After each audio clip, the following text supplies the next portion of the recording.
Welcome back to the show, guys. Welcome back to Talkin Spice, where we talk about all the spicy things in life. In la vida. And one recent thing that's been super spicy is the follow-up from our last episode. Have you guys got any good response from that? A lot of people, some people were like, interesting. It's really great that you guys were talking about it because, it's not something that's really spoken about often. And the majority of that came from dudes. Yeah. So that's pretty cool. You agree? Not personally, but on our Kunuku Spice Instagram, yeah. I've been going through the comments and shit and see people like, yeah, good job, guys. Keep it up. This needed to be said. And like Chris said, it's just mostly guys. So that's, I guess, the intended target in a way. So that's always a good thing. Yeah. How about you? What I notice is that, of course, I have my big Iron House community and everything. Yeah. And a lot of the homies, they watch and support. So I got actually surprising a lot of comments about it. Okay. Not only because after that, I followed it up with a few extra posts and stories. I'm busy on Instagram. And I threw up some mental health related topics on stories. Yeah. And it's legit the most interaction I've ever gotten on social media. Yeah. And I've gotten often when we succeed in Iron House or when we do dope shit, we get a lot of responses. Yeah. I have a lot of supportive people in my circle. But this time, posting about mental health among men, that was a banger. That was a landslide. That's good, Yeah. right? Yeah, and what I noticed also is a lot of people started to reach out because I posted something about suicide among men.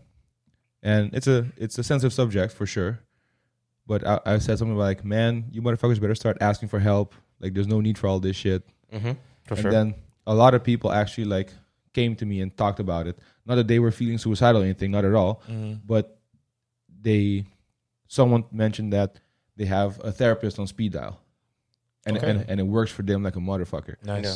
So whenever he feels he might start to spiral, he just calls him up for 5 minutes, helps focus and centers him, and he's good. Yeah, man. And so he has that tool in his toolbox, Yeah. And someone else reached out and said that they often don't feel the way they think they should. Not suicidal at all, but let's say heavier thoughts than a person should have that often. And surprisingly, a lot of great responses also from females. Oh, awesome. Praising how good it is to talk about this subject. And some have mentioned, and some kind of indirectly, that it's like they interact with a lot of men who struggle with it and have to deal with the fallout or the consequences of having a man in your life who struggles with those kind of things but doesn't get a chance to talk about it. So that's got a lot of good responses. So I want to kind of piggyback off that second episode, that last episode we did. Because we did a check-in last time. And for everyone who's listening who doesn't know what it is, a man check-in is simply you get your boys together and on a scale of 1 to 10, you talk to each other about how you're doing financially, emotionally, mental health, goals, any of those key components in life that you think is important. It's happiness in general. Yeah, happiness in general. And just checking with each other because it's, like we talked about last time, men don't easily go up to each other and be like, hey, man, I'm feeling like dog shit. Can you guys help me? Yeah. So this is an easy way to lower those barriers of entry and get guys talking. So we did it last time. We should do a quick check-in again to see where we're at. Because we filmed 4 episodes in one shot. It was a month ago, right? Yeah, about a month ago. Yeah. So about a month ago. Let's just let you go quickly because there's some specific things we want to dive into, of course. Yeah, for sure. Let's there's a few topics that might not be super relevant in our situation because we know that about each other. Like financially, we know what each other's financial situation is. Scale of 1 to 10. Chris, how are we doing on happiness? Yeah, still about the same. About 6.5, 7. Okay. So I'm doing all right. Okay. Again, can always improve, but I know that the things that are going to get me there are to come. So I'm just working toward that. Okay. Yeah. Good. Still sounds low though. I don't know what to tell you, but again, for me, I think that number is more accurate than you guys because you give me from a scale of 1 to 10. So a 5 is the average. So that's why if I say a 6.5, a 7, that's above average still. For sure. But it's still not high, or it's still not where you want it to be, right? I'm assuming. No. Okay. And do you know what you think might help contribute to that? Yeah, of course. If when Kunuku starts picking up, and then I could dedicate 100% of my time on it because it's able to sustain me so that I can focus on that, and then also start other ventures to help other people. Yeah, that'll make me enjoy life more. But is that the only thing that can get you to an 8 or 9? Because Yeah, what if we pack up Kunuku and say we're done, we're not gonna do shit anymore? Yeah, Then what? Now, if we do that, then I'm gonna start it on my own. Yeah, but let's say life not a throws a possibility, curveball and it's just For some it's reason, it's no not a longer in the possibility. cards. Because it sounds like you're depending your happiness or your potential for 8 or 9 on that one specific thing. It's not necessarily depending on that. It's just what I want, so that's why I'm going for it. Okay. And if that falls to the wayside, then I'm just gonna have to regroup and see. Okay, that didn't work. What can I do to do that instead? Okay. But if I have like other side plans and whatnot, I'm not gonna be able to focus on this too much, and that's not gonna help me get it to where I want it to be. All right. I respect that. Okay, fair enough. Gray, how are we doing? We talking about mental health or we talking happiness? Just in happiness first. Happiness in general. Let me see. I would say, I'd say about an 8. I think about an 8. Yeah. Right? Yeah, Last time you said 9, right? Was that? I think that was mental health. Though. Okay. Yeah. I think it you said 8 last time. Okay. I'm not sure, but I think we broke it down last time into mental health and some other aspect, and not just happiness in general. I think we could still separate happiness and mental health from each other. Yeah, exactly. So yeah, can you clarify the 8 a little bit for us? Yeah, I think it's just let me see. I think an 8 because I think mentally the mental health I'm great, but I think the aspects that I can improve in are just my current job situation. But of course, I'm trying to work towards it with Kunuku, like Chris said. And I think I can improve my financial situation as well. And I think those two things do play a role, and they do affect Absolutely. But see that happiness. But see that's the thing for me. That's also why I put myself at like a 6.5, 7. Because if you're telling me that the job that you do, you don't like it, how can you still have it at 8? Because this is something that you do the majority of your week, and it's something that you don't enjoy. So that's why I'm like, how can it be an 8? So are you asking that because for you, your job takes a bigger toll on that happiness total? No, just to try and understand. Because we're all giving like a numerical value to these things. So I just wanted for us to have like a line so that I understand. Yeah, but because one thing is important to know with this exercise is not, you don't want to focus too much on the details of the number or the weight of the number so much. It's personal. So if in your head it rings as a 6 or 8 or a 9, the whole point of the exercise is that if you can talk about it, you'll illuminate, you'll clarify, and then you get to the bottom of things. So don't worry too much about the numbers. I understand your point for sure. Yeah. So he has his reasons why it's an 8. okay. Yeah. But that's a really good question though. Like if you don't like your job. Yeah, that's a fair point. It's more because it's not all about the job. I have other aspects of my life that I do enjoy that balance it out. So basically, time to spend with my friends, time to spend with you guys, times where working on Kunuku and shit, and just also just sitting by myself and working on myself. Just trying to figure out in my own head, okay, I'm gonna move forward. What do I have to do? It's a tough process, but I actually enjoy that process. Yeah, but I think there's a really great lesson for a lot of guys, is that one aspect of your life, even if it's not exactly composed the way you want it to, the greatest. Yeah, it doesn't have to be the end all be diminish everything else in your life. Yeah, like true. you can have. That's why, like, not everyone's gonna have their dream job. Not everyone's gonna have their perfect fulfillment. But let's say you have a good enough job, you can make it work. But on the side, you do great things with great people, and you make wonderful memories, and that's how life balances out. I mean, not everyone's gonna fucking love their job. It's impossible. There's not enough jobs in the world for everyone to love it. Yeah. So, like, if you're not a big fan of your job, you just gotta make sure to actively fill that in with other things. Yeah. I think the big problem is that I see with a lot of people is that they fucking hate their job. Yeah, and then they use it as a reason to also then not invest time in happiness. Yeah. So I say the more you hate your job, the more dates you got to go on with your girl. The more you hate your job, the more hobby you got to have. Let's balance it out. Yeah. Hey, the more you hate your job, the more Legos you got to buy and play with. You know what I'm saying? Okay. For real. Is that a hint? Hey.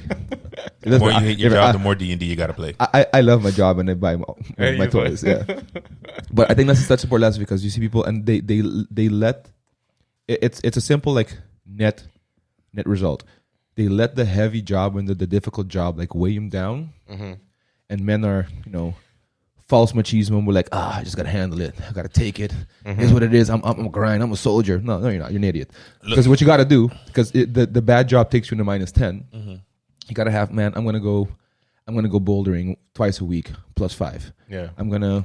The shorty's been hollering at me on whatever you guys are on dating apps now. Insta. Hey, there you go. Let me talk to this wonderful lady. +5. Then you're like, man, that neighbor of mine fucking loves it when I cook for him. Let me do it once a week, just so we can have conversation. Yeah, +5. But people, then you're back in a net positive.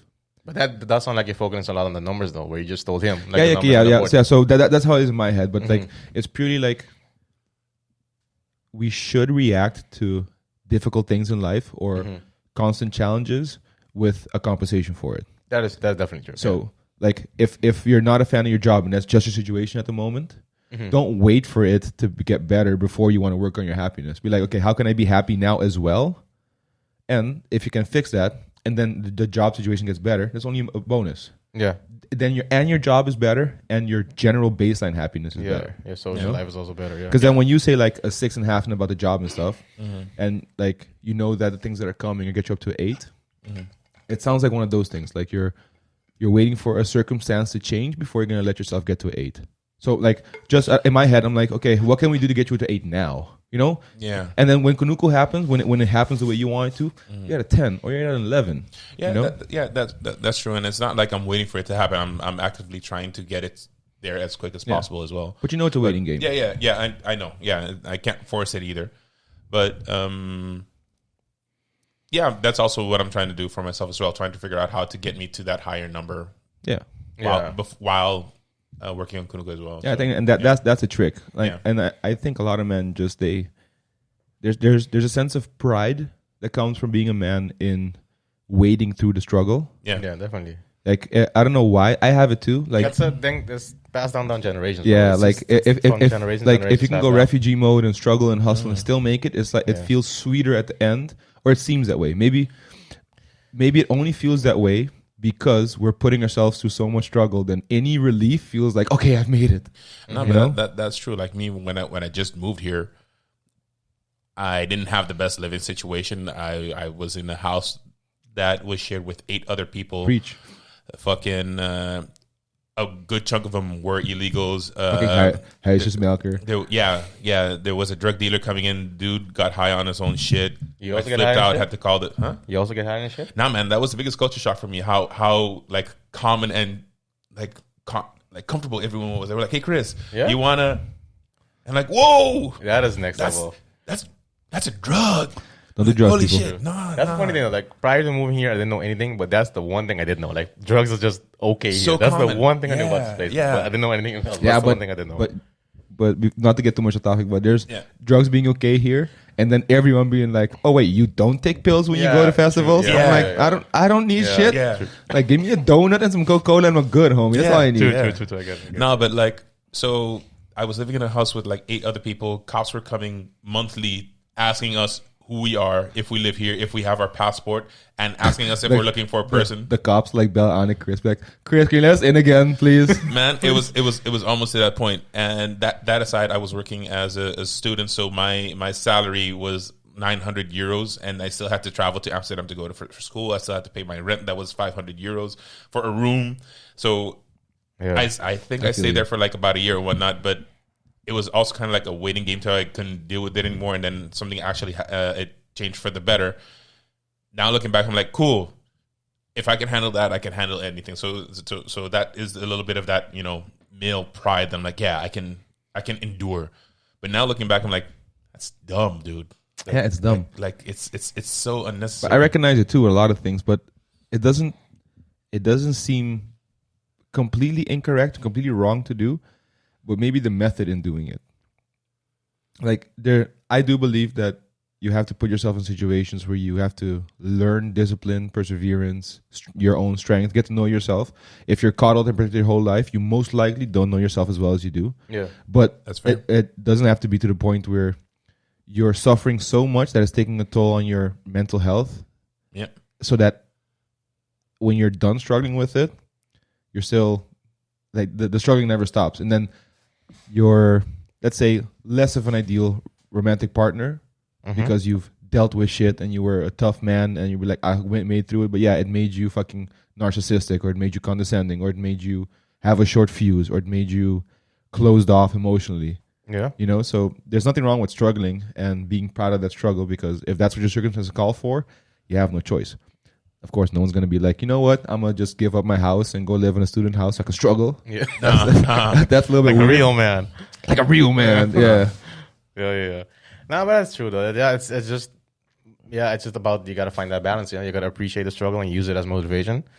But then you're also going to make sure that it doesn't affect the other parts of your life and the other people in your life. And that's a difficult thing. It's not an easy thing. It's not an easy thing to balance. And it's an easy curse to break either, to be that prideful. But do you think most men fall in the latter extreme, that since they don't know how to handle it, they just go all into it? They'll be like, oh, I'm a soldier, I'm a hustle, I'm grind, and I'm a struggle, and you know, I'm a real man because I don't take help from people, and you know, and then you're a real man, but you might also be a real broken man, or a real sad man, or a real ongezellig man. Yeah, true. Like, and I think we could film a whole episode, because I want to do a whole episode on what it means to be a real man, and we'll pull on Instagram. We'll ask people, we'll ask especially like, what's the difference? What responses do men give to being a real man to what women give to being a real man? And see, that's a good one. Yeah, because I have a lot of like strong-minded, I guess, strong women around me, like at work and in my client base, and you can tell they have their opinions about it for sure. And I see eye to eye with them a lot sooner than I do a lot of men. Purely for the fact that a lot of guys, I don't think they don't stop and take time to think like what it takes to be a real man. Yeah, but that's also a very twisted thing to say, real man, because that doesn't exist. Like if you're Exactly, a dude, that's a trick. Yeah, exactly, and it's a trap, man. We all are romanticized with movies and TV shows and books and stuff like that. Oh yeah, that's a real man because, you know, he provides, he does this, he does that. But some people just don't have that. They excel in other parts. Let me tell you about this one dude. Like, he's a buddy of ours.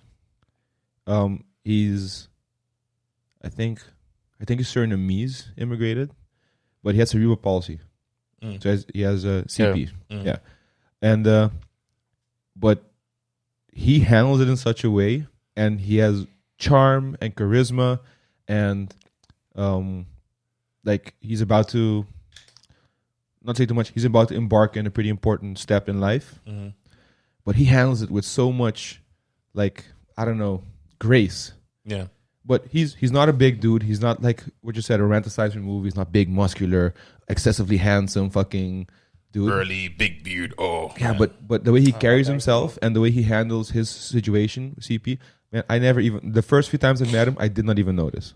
I didn't notice that he was like different. Yeah. Because I was just looking at his eyes and looking at what he says. So he, for example, doesn't fall in that pigeonhole of what a real man is for like the classic sense, but in my eyes, that's a real dude. Yeah, that's a real one. How excited he is about the next step in his life, and how much pride he takes in his condition and everything. That's a G, dude. That guy's a G. Yeah, but like me personally, I think the term "be a man" or "be a real man" is also a very dangerous thing, because with that phrasing comes also, for me, people who don't feel guys who don't feel confident in themselves will also take that and use that to go to the extreme. Oh, I'm a real man, so a real man has guns, so I'm going to go get guns. A real man, you know, is more aggressive because that's more... Yeah, so that's exactly the point. Yeah. That the definition of what a real man is polluted. Because a real man isn't aggressive, in my opinion. No, definitely not, no.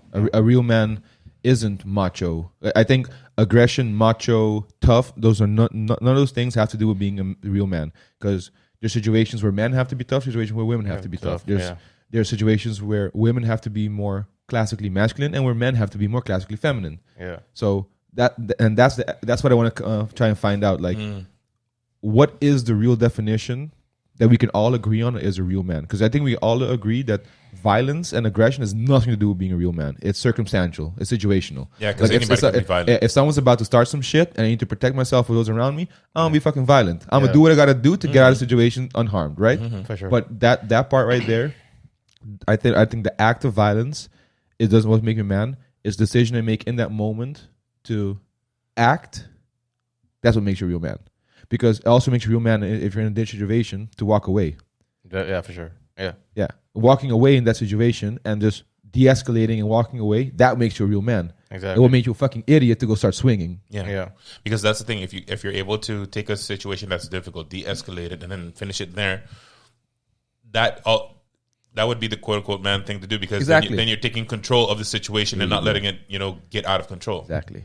So I would really curious to find out what people think is a real man, because one thing that was mentioned a lot since we posted that mental health episode, and I'm posting myself on Instagram, from females and some pretty smart individuals, which, in my opinion, like if they have an opinion, it's most likely because it's built up with some concrete thought put behind it, right? Yeah.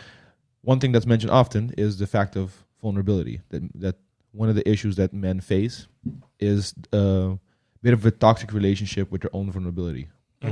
Definitely. Men most likely aren't vulnerable enough, or not vulnerable in the right way, or they don't allow themselves to be vulnerable. So maybe there's already an anchor point to be found in what it takes to be a real man. Maybe a real man should be at least a certain amount of vulnerable. But how many men do we know, or did we growing up, for example, we weren't openly vulnerable to other guys. I was openly vulnerable to a lot of my female friends because I had a lot, shout out to Kiki and all the homies. So okay, relax. No, but it's much easier to talk to women about that shit when you're a guy because they expect it. But I remember us sitting in a LAN party, we are like, pause the game. Hey, who's feeling vulnerable, y'all? But who wants a hug? But at that age, you're so young as well. You don't. It doesn't cross your mind. You don't think about those things. But how many people now in their 30s maybe are then like a little bit crossed on the inside because of that? Yeah. That could. I mean, there's no real, I guess, way of proving it. No, for sure, absolutely not. Could definitely but you can make the assumption that a person, a 30-year-old who has never had that has not have the environment or the support to be vulnerable is most likely less able to be healthy in his vulnerability later on in life. Yeah, for sure. If you're growing up and when you're 10, your folks are all like, hey, let's talk about this shit. And when you're 12, your homies are all like, hey, just check in. Yeah. When you're 16, you and your best friend can sit down and be like, hey, bro, this is how I'm feeling. Most likely, you'll end up having a healthier relationship with vulnerability at the end. So there's a lot of things that might build that up or knock that down. Yeah. But the point is, I think there's a lot to be said for vulnerability under men. I know that us for sure, there's a lot of maybe sensitive things that we can talk about that will make us feel vulnerable, things that we're maybe, not so proud of, or that we're scared of, or that we're struggling with. And I'm also pretty sure that there are a couple of things that were like, okay, you know what, this I don't want to talk about. Exactly. True. Yeah, for sure. Yeah, those are boundaries with time and with just talking. You get comfortable testing, get comfortable reaching those boundaries, talking about those things. And I do think with what you just said that I guess it will be up to our generation to start changing that for the next generations, because to be honest, the generation before us, they're set in the ways. There ain't no changing that, Like you could try, you could be like, oh yeah, people can change, but it ain't gonna happen. In my humble opinion, right? In my non-expert humble opinion. Or like the energy spent to change those people could better be spent changing someone else. So so I guess it is up to our generations and the ones after us to start changing the mold and start changing the way of thinking. So then when you're, like you said, at a 16 or at 13, you can have that conversation with your friends and just have those conversations, and it'll help your mental health. And then later on, you might be a bit happier in life, or you might be more comfortable with being vulnerable in your life. Yeah, I think it's important because I'm of the firm opinion that even at a slight margin, I think the majority of men are, per my own definition, quote unquote, broken. Broken sounds like a really hard word, but what I mean is that they're either suffering way more than they should based on certain behaviors or acts, or they're making other people around them suffer unnecessarily much because of their lack of empathy, vulnerability, connection with their mental health, healthy relationships, toxic masculinity bullshit, So I think there's more men unnecessarily struggling with shit than there should be that can be solved by learning to communicate and open up and talk and doing check-ins and going to therapy and dropping the classic male trait bullshit and what it means, like what people used to think was a real man. Yeah. I'm of that opinion, and I see a lot of people like day to day, week to week, and you maybe because I'm attracted more to groups of people who are like minded as me, of course. Makes so sense. then it makes it easy to see the contrast. Mm-hmm. Because if I'm gonna just shout him out. You guys know Seeger, right? Yeah. To me, Seeger is a G. He's a great dude. Seeger is my boy. Like the way he sees life, the way he's put together, considering all the things he's also gone through, his struggles and shit. Like I think I'm trying to get his ass on the podcast so we can just pick his mind and so people can learn from him, because I think he's someone worth learning from. Mm-hmm. Like he's a dog, but he's a sweetheart, you know. So I love that dude. So I hang out with him, and I'm like inspired by him and motivated. Same with like Tom Hankins, you know, my boy Sofyan, all these great dudes. And then, for example, you have a sit down with a new potential client, and then he's someone who's like he's a handsome kid, insecure, or doing things for like you ask him about his goals, he doesn't know what it is, or he's maybe doing it for the wrong reasons and shit. So the contrast seems really big. Yeah. And of course, it's like a bit of a judging a book by its cover, because I don't know this guy the way I know Seeger. But on the surface, it seems like, damn, that's a really big difference from how the energy I get from a Seeger to the energy I'm getting from this new potential client or this walk-in or whatever the fuck, right? And that contrast seems so big. And then There's also be a big age difference between the two? not even. No? Okay. And then it's just, man, why are there... And if you grab the characteristics of that, the average Joe, it is indeed the average Joe. It seems like the majority of people, and that's why a Seeger, for example, jumps out and he's identifiable, literally, like, he jumps out of planes, because he's so different. So then he seems like the odd one out because he's just open about mental health. He's a sweet dude. He's vulnerable. So then you're left to assume that, okay, since most guys aren't like that, most likely most guys then struggle with that shit. And same with Johannes, my boy. Like, he's the first one I started doing check-ins with, and I didn't even have to explain myself. I told him pretty easily, okay, this is what we're gonna do. Are you down? He's like, let's go. Yeah. I didn't have to sell him on it. I didn't have to convince him. He instantly understood the purpose of it, and we got into it. Yeah. Nice. And then we do that regularly. Like, I'm calling him hopefully either tomorrow night also. Yeah. Just to do a check-in, be like, hey, where you at? So for someone like that to just have no quandaries whatsoever with doing something emotional check-in and vulnerability and shit, Yeah. I'm like, that's my boy. Why aren't more men like that? How come I can do it, Sieg can do it, Johannes can do it, we can do it, but we can still safely assume the majority of men just don't do it? I think it's part culture, part like system. Because in my friend group as well, we, like, me and my best friends, we talk about that stuff. I mean, it's not a constant topic, but yeah, if we feel like something's bothering us, yeah, we talk about it and we get into it. Yeah, I can understand too, because Jake, for example, Jake's like the nicest guy in the fucking world. Jake's it's like a walking ball of apple pie. Like, he's such a sweet dude. So with him, you could easily be like, bro, I'm feeling hurt. Talk to me. Yeah. I feel like if I can't call you guys won't pick up your phone, I can call Jake. That's how nice of a guy Jake is. You could. He might not pick up because he really sucks with the phone. Yeah. Oh shit. No.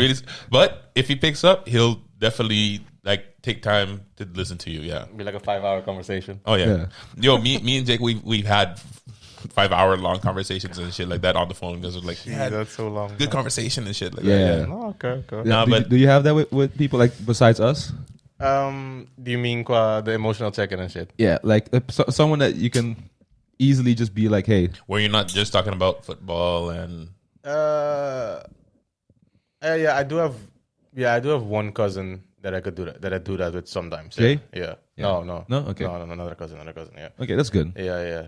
And I guess I have voice where we could go to that point, but we just don't. I guess. Is it you don't because you consciously make that choice, or you don't just because it hasn't happened yet? It just hasn't happened yet. I mean, it has happened here and there, but to a very light and surface degree, you know. Yeah, you just like dip your toe and you're like, nah, that's Yeah, too cold. yeah. It's like you just talk about it real quick and then you dip out. So you make here's a the joke or some question: shit. would there have been a lot of like benefits if in those moments you had chosen to talk about it? Or was like like an easy way out, like, it's uncomfortable, let's talk about it, and shit, achteraf, like, oh man, it would have been so much better if we did. Because if it's not, if it's like, it wouldn't have made a difference, then it's like, whatever, you know? I wouldn't say it wouldn't have made the difference. I think it would have been beneficial. But it's not like, I'm not thinking like, oh shit, like I regret it, like, oh, maybe we should have done it, you know? But I think sowieso with any friend, with anybody, really, if you had that conversation, it can only lead to positive things, let's say. Or you find out you learn new things about each other, you know? Whether it be good or bad, you just learn new things and you just become better friends and it's a better person in general, I guess. So I think it could only have its positive sides to it, I guess, or just gain more knowledge, you gain more information about the person and yourself. But it just, I don't know, I guess certain friends you have to with and others you just don't, I guess. I mean, I guess that's just how the cookie crumbles, you know? And one thing about conversations like that as well, especially if someone's like struggling with something, when you're just having a conversation and your intention is not necessarily not even to fix them, it's just to hear them out.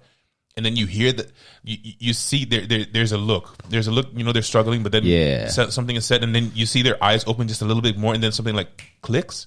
Man, that feels so awesome. Like, oh, he has a break arc. He's gonna feel great about himself. That's so awesome, and that's a great feeling. Absolutely. Yeah. Okay. But that's also the same thing with uncovering that someone's actually struggling with something. Because if you're like, hey man, how you doing? 1 to 10. They're like, oh, I'm at 8. I'm like, are you though? Doesn't sound like it, my dude. Let's go. Like, let's dig into this. Spill the beans. Exactly. Yeah.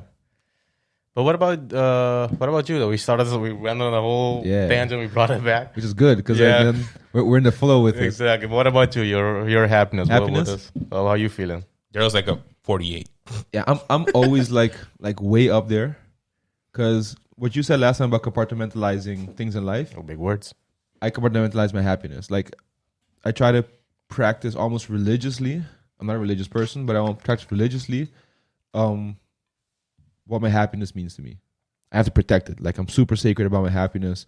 I'll blow people off. I'll fucking cancel you out of my life super easy if you're not down for what I'm down with. If we're not collectively working towards happiness and feeling great and, you know, saving each other, protecting each other, that village mentality, I'm just not gonna fuck with you. I just can't. I don't have time. There's too many people in my life who I know count on me for that, and my happiness is too sacred. My happiness over everything. That being said, as opposed to last time, I would say I'm at a solid 9.5 last time, because we talked about 10 is perfect and there's always room for improvement. Yeah, I'm down a little bit, maybe 8.5, purely because of all this fucking Rona shit going on, and that's not even the worst of it, because we survived the most difficult aspects of Rona, because now we have to scan people to coming into the gym, which I don't agree with at all. But it is what it is.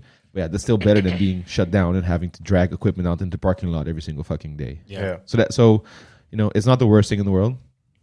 But for some reason, the reason I'm at an 8.5, still pretty high, but not a 9.5, is I'm kind of trying to figure out how to do what's next.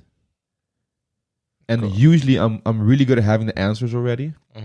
And I know what my 5-year, 10-year plan looks like. But I'm having a little bit of trouble figuring out like how to take the next step. I know what the next step is. You know where you want to get to. And that's kind of starting to frustrate me a little bit. Not too much, just a little bit. I want people to get alarmed and shit, but just a little bit. I'm like, I know this is what I want to get to, but how do I get how do I connect the dots? But is it a business matter? Is it a personal matter? Is it an overall matter? Overall. Because to me, I put this all in one, because at the end of the day, it's about my happiness at the end, which envelops everything. Me being successful business-wise is part of my identity. Me being successful with family, relationship, marriage, it's all part of my identity. So, and that's why I'm like, how do I take this step to make sure that I'm still working towards that goal? And the reason why it frustrates me is that's not even what frustrates me. Is the reason it frustrates me is I usually have all the answers, even if I'm just thinking is the answer. But now I've kind of like, I'm kind of blocked, or maybe second guessing too much. Then it kind of sounds like you have to take your own advice and talk to people about it. You know, ask them maybe for help, or luckily for me, them, you know? I have my people I can talk to. Like, if you guys, like, me and Fleur have a really open relationship about that. No, not open relationship. We're That's really. different- Oh that's a yeah, my different bad. thing. That's a different thing. That's the opposite of what we have. You guys are very open-minded We are about very that. open in our relationship about that. God damn. See, after 35 minutes of podcasting, shit, my brain starts becoming a potato. But yeah, so if you can't figure it out on your own, then Yeah, you gotta go to your village, you know, yeah. and then 'Cause- maybe they can help you. Because I feel like I've laid the groundwork to have a lot of different paths now, which is good. This is a very fucking luxe problem to have. But it's still a problem, though. Yeah. So I'm like, I can go so many different directions now. I can do so many different things. And the fact that I usually have a very clear picture in my head, you know me, I'm like, if I convince myself of something, 100%, nothing can stop me. I'll go. Yeah. But now I'm all like, usually I would already have the answer by now. So I'm thinking maybe it's a little bit of fatigue from the past few years, or not being in the flow yet, and all those things. Would it be the reason that you always knew and had the answer is because, like you said, you had the goal, but now that you have all these options, you don't know where to go. So maybe you could just take a step back and be like, okay, what do I really want to get to that point? Yeah, If that makes sense. But that's it. Like, again, I know my 5 and 10 year plan. I know my ambitions and goals in life. Those things are as good as set in stone. Like, nothing will move me from that position, because that's what I know. Just thinking about it makes me happy.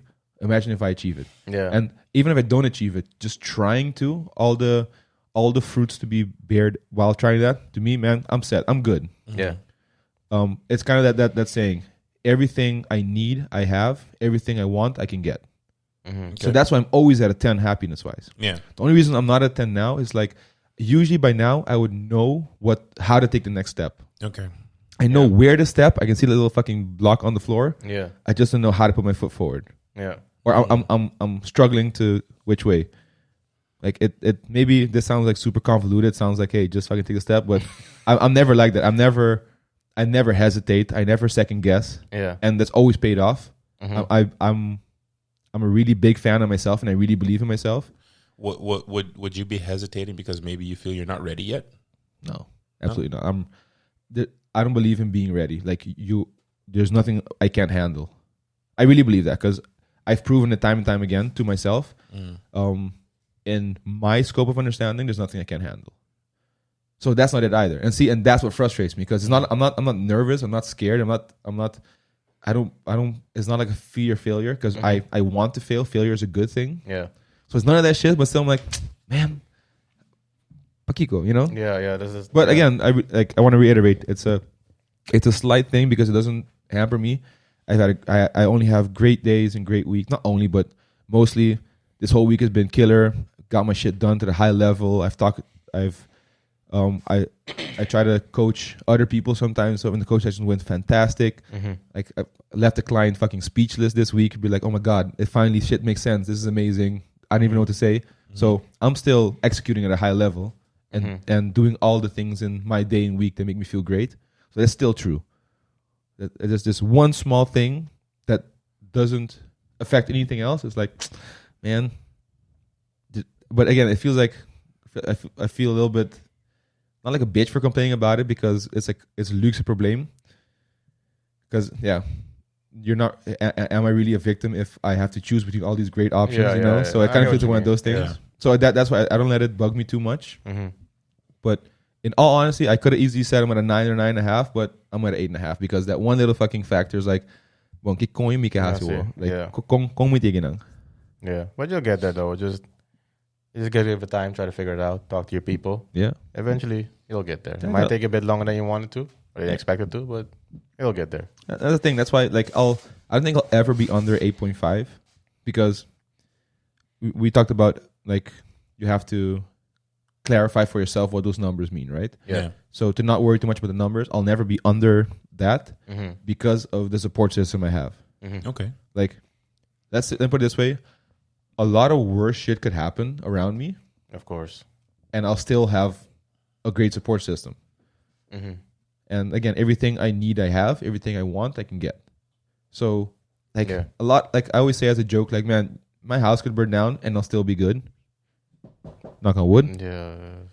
Because, like, it'll just be another adventure. It'll just be another thing, and then you'll only see more how much people love you, and only more how much support I have, and the people around me will help me out. Yeah. So that's why I'm not scared of the struggle, or scared of the obstacles, because I got too much good shit. I'm maybe too fortunate in that sense. I got all these people around me who love me, who want to support me, who and even the clients at Iron House, people who have they have no reason to like show me that much love and support. When I do something, they're all for it. They share my stuff, they comment and post, and they talk about it and they praise. I mean, and don't get me wrong, I'm very aware of the fact that I've worked for that. I've built that intentionally. Yeah. But that's why I get to enjoy the fruits of those labors. Like I don't need to worry about shit. True. That's a good thing to have, man. Yeah. I feel very blessed. Let me put it that way. Yeah. No, one thing that does worry me though sometimes, and I'll be honest, is because all those things are true. Is it so true that I'm like naive to other things? Is my inner hurt being just masqueraded because of all the other things are so great? That in all honesty is something that I worry about for you as well. Because I see and know that you're doing great and whatnot, but especially because of things that we've been through, I don't know how or if you have processed those things. And that was something that I've always wanted to talk to you about, but I never knew how to approach you about it because we handled those things completely differently. So that's why for me, anytime I would want to talk to you about those kinds of things, I'm like, I know what you're talking about. Yeah, better not, don't. And that one thing you're talking about, that's my only real struggle in life. Yeah, I know. And that's the only thing I really struggle with mental health wise. Yeah. But nothing, and that's why nothing else. Like, man, literally, like you could cut off my leg and I'll still be the happiest guy in the world. That's just how I am. There's so many beautiful things in life. Such great people. We had fucking boys weekend. Yeah. Man, I'm still on the cloud, dude. I'm still on the cloud. Maybe that's my chemical. If I enjoy something, I'll enjoy it for like 3 times as long. For life. Yeah. Oh, my dog barking. He's got to protect us, man. You know, you hear this conversation, he's worrying about his guy. Is something wrong? Yeah. We're making Abu a little bit sad. He's like, yo, talk to me. What's happening, man? Yeah. Abu tends to get a little bit excited. Yeah, he's just trying to protect us. us. Man, I'm happy to talk about that too. Really? Yeah. We have like 4 followers. No one's going to... No. We're not spilling the beans to that many people. No, it's 10, Daryl. For me, I don't. For me, I don't care right. who listens to that because. But that subject specifically, I know.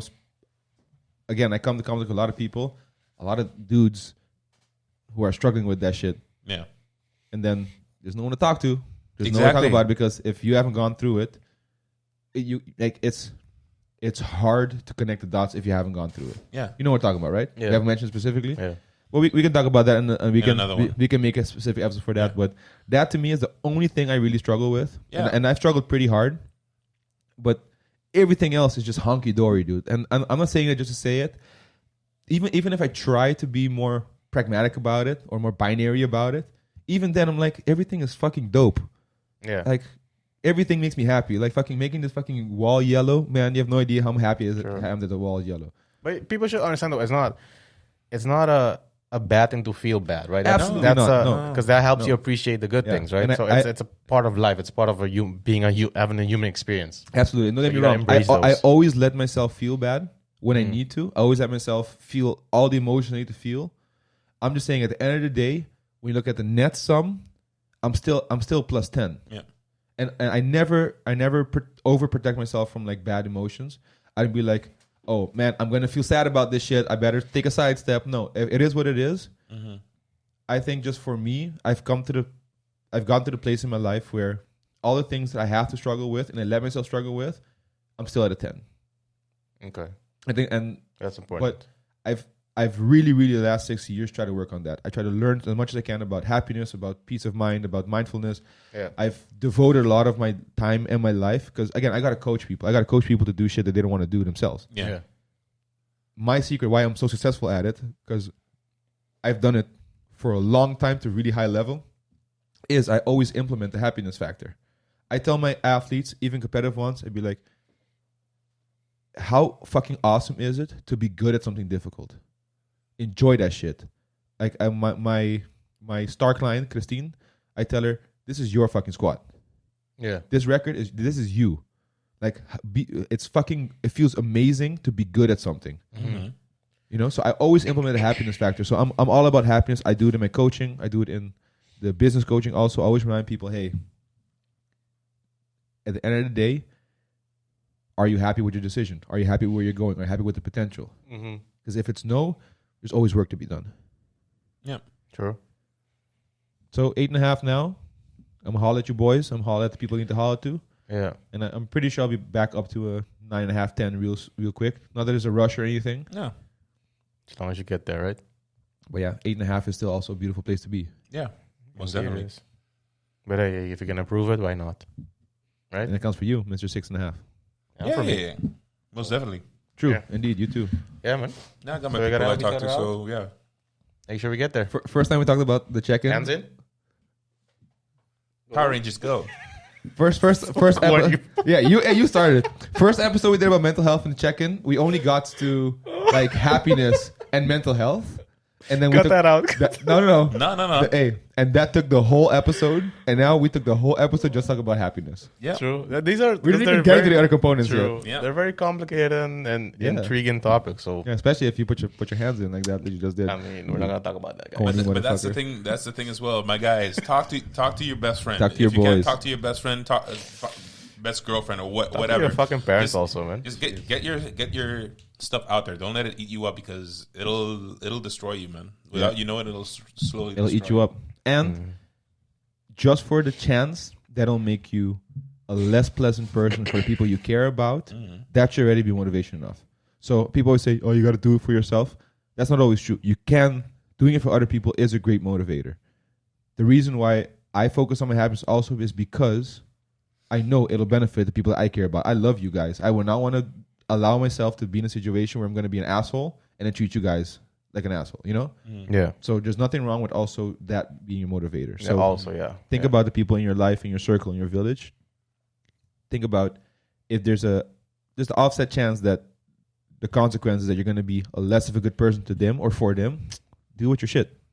Talk to people. Holler at your boy. Do the check-in. It's I forget the hashtag, the actual challenge. It's, I think, IAA check-in. Hashtag talk to your boy. Talk to your boys. There you go. Just Hasta Kunuku. yeah, make that effort just once. Just try it once, and I guarantee Yeah, no, you, for real. you're gonna feel better after it. Yeah. You don't always have to be able to solve every problem. You're not trying to fix anyone. You're not trying to be a therapist. It's just talking. Holler at your boys. Let the words flow. And lead where they may. Hey, All right. it was a long episode again. Yeah. That was cool. All right, guys. Thanks for listening. Remember to follow us on Instagram at Kunuku Spices. Or if we actually end up making a separate Instagram page for Talkin Spice. Ooh, let us know. You guys want that or We'll see. talk to us? And if you guys just want to talk about this, you guys just DM us as well on Kunuku, and we'll try to respond to the best of our abilities. Yeah, we're very active on that. So And we're 3 dudes with 1 Instagram account, so we're pretty sure we can answer.